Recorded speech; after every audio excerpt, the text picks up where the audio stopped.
ஜாதிவாரி கணக்கெடுப்பு நடத்த கோரி வரும் 17ஆம் தேதி சென்னையில் நடைபெறவுள்ள ஆர்ப்பாட்டத்திற்கு பாமக வழக்கறிஞர் பாலு தாவேக நிர்வாகிகளை சந்தித்து அழைப்பு விடுத்த பின்னர் செய்தியாளர்களை சந்தித்தார். அந்த காட்சிகளை பார்க்கலாம்.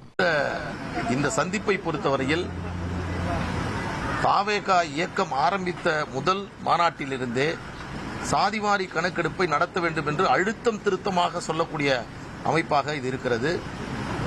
திராவிட இயக்கத்திற்கெல்லாம் இன்றைக்கு பாடம் சொல்லக்கூடிய வகையில் இவருடைய கருத்து என்பது அமைந்திருக்கிறது. எனவே இந்த போராட்டத்தில் கலந்து கொள்ள வேண்டும் என்றுதான் அவருக்கு நாங்கள் அழைப்பு எடுத்திருக்கிறோம். திமுகவிற்கு மட்டும் நாங்கள் அழைப்பு எடுக்கவில்லை. காரணம், அவர்கள் எடுக்கக்கூடாது என்பதில் உறுதியாக இருக்கிறார்கள், எடுக்க மாட்டோம் என்ற முடிவோடு இருக்கிறார்கள். எனவே தூங்குகிறவர்களை எழுப்பலாம், தூங்குவது போல் நடிப்பவர்களை எழுப்ப முடியாது. எனவே அவர்களை தவிர திமுகவில் இருக்கக்கூடிய கூட்டணி கட்சிகளுக்கு கூட நாங்கள் அழைப்பு எடுத்திருக்கிறோம். எனவே இது போராட்டத்திற்கான அழைப்பு. மற்றபடி அரசியல் ரீதியான யாருடன் யார் சேர்கிறார்கள், என்ன கூட்டணி என்பதெல்லாம் தலைவர்கள் முடிவெடுப்பார்கள். அது அதற்கான தருணம் இது அல்ல. அதற்கான தருணம் இது அல்ல. நன்றி. நன்றி.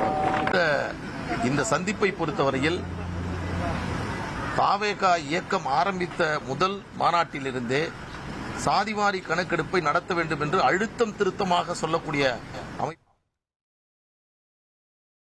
இதுகுறித்த மேலும் தகவலை செய்தியாளர் மணிகண்டன் வழங்கிட கேட்கலாம். மணிகண்டன், வணக்கம். முழு தகவலை சொல்லுங்க.